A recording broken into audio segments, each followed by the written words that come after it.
That is the peace that passes all understanding. The peace when everything is great, that's easy. But peace that passes all understanding, the only reason it passes all understanding is because it doesn't make sense to feel it in the midst of whatever else is happening.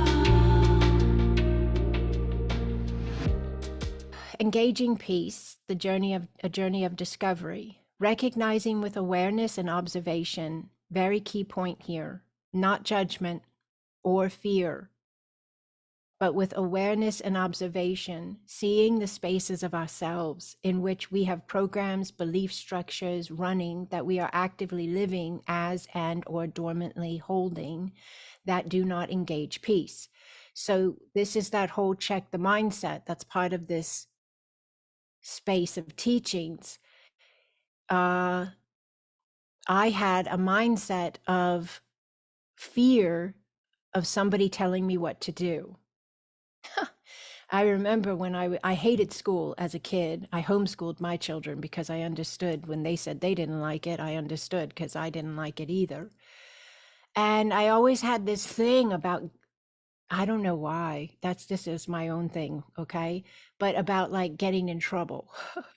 Getting yelled at. And I had a fantastic upbringing. My parents were so kind and loving. And if we got in trouble, it was like, don't do that again, or I'll get the paddle. And no one ever got paddled. That's all they did, And my dad would go grab the paddle and we'd all run and go, ooh, and go to our bedroom or something. And we didn't get paddled. So this whole thing of me being like a fear of authority, it has nothing to do with my upbringing, maybe another lifetime.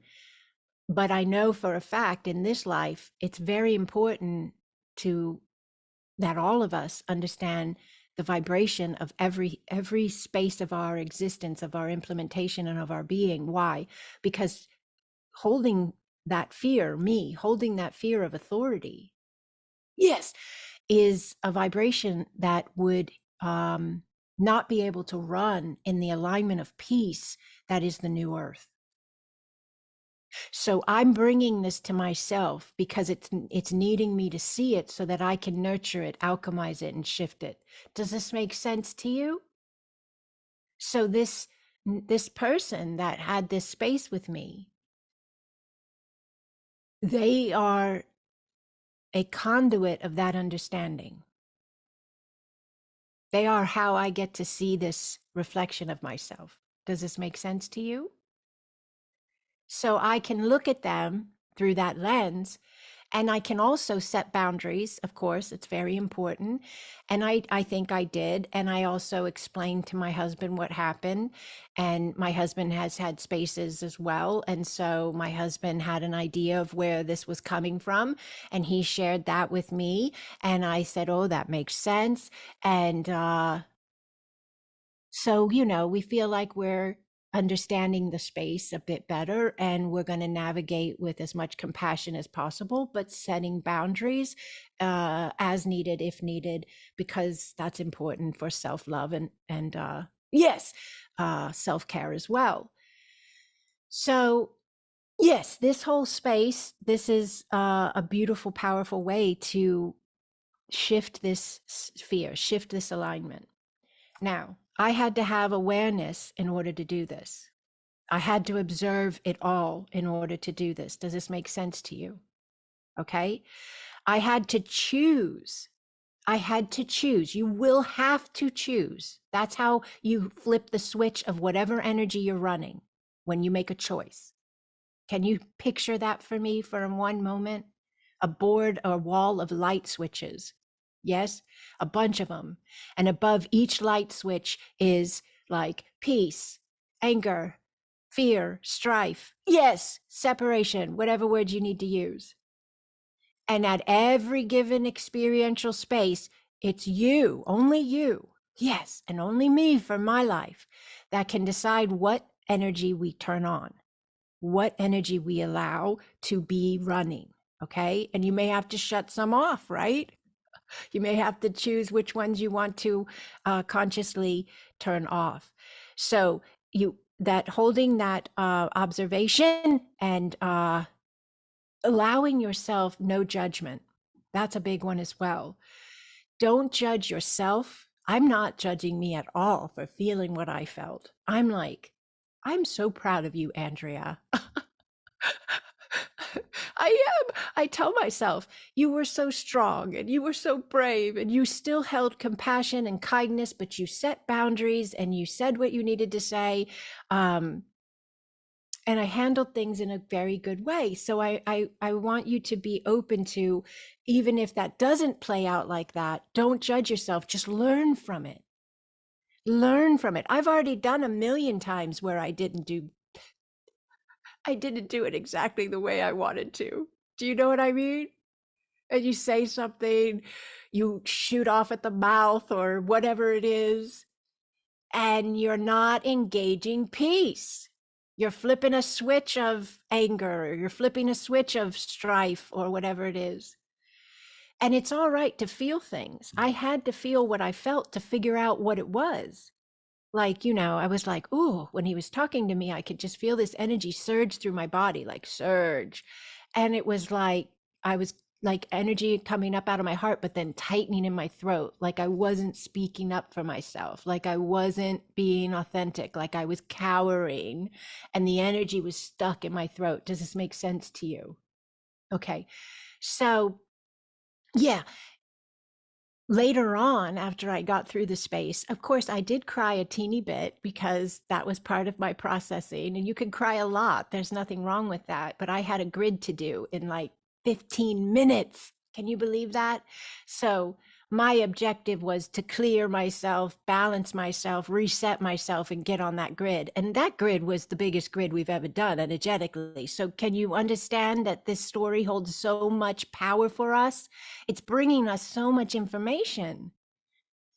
There's a thought process, and this is part of that whole check your belief structure, because if you hold this thought process, it will hinder you from the peace that passes all understanding. There's a thought process that says, if you're around someone negative, you pick up their negative energy and then it ruins your day. You heard that before? Somebody's heard it, I know. Or whatever, in some way you're, infected by their negative energy flow. And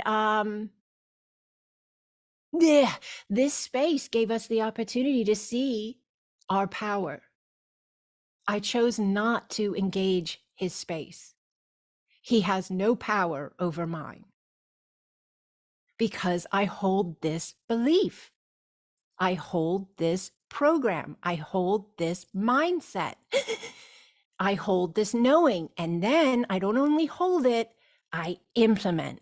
I showed up at the grid. I didn't miss a beat. I knew who I am. I'm completely present in my being of my divinity, and boom. Do you see what I'm saying? So as you're navigating whatever life experiences you're allowing yourself to receive, keep in mind all these different facets that are playing out. I know that he's a teacher for me, and I know that I'm a teacher for him. I know that maybe the way in which we had the experience together, maybe he went home and thought about something, in his own way. I can see him shifting, or I can see him not, but that's a choice of alignment I'm making. Do you understand me? I'm placing him in that alignment. And then if I get mad that he doesn't change, well, why should he? I haven't let him. I have only seen him one way. I have judged him in only one energetic flow, and I have not given him the opportunity to move.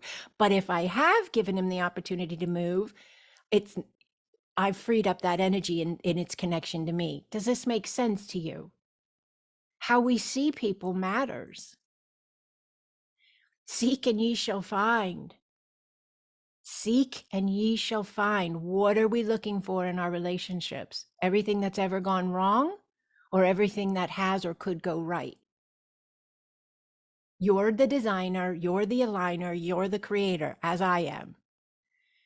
And it's so fascinating to me because we are the first space of human consciousness, of human history that is understanding itself to this degree, to this level, and having to learn to live in that new understanding. Really think about that for one moment. There's no muscle memory here, people. You are it. You are the initiation point. Yes. How incredibly powerful you are. There's no way you're not.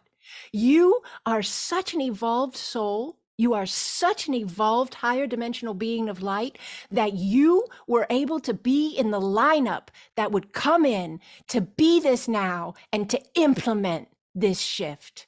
There's no way you're not magnificent.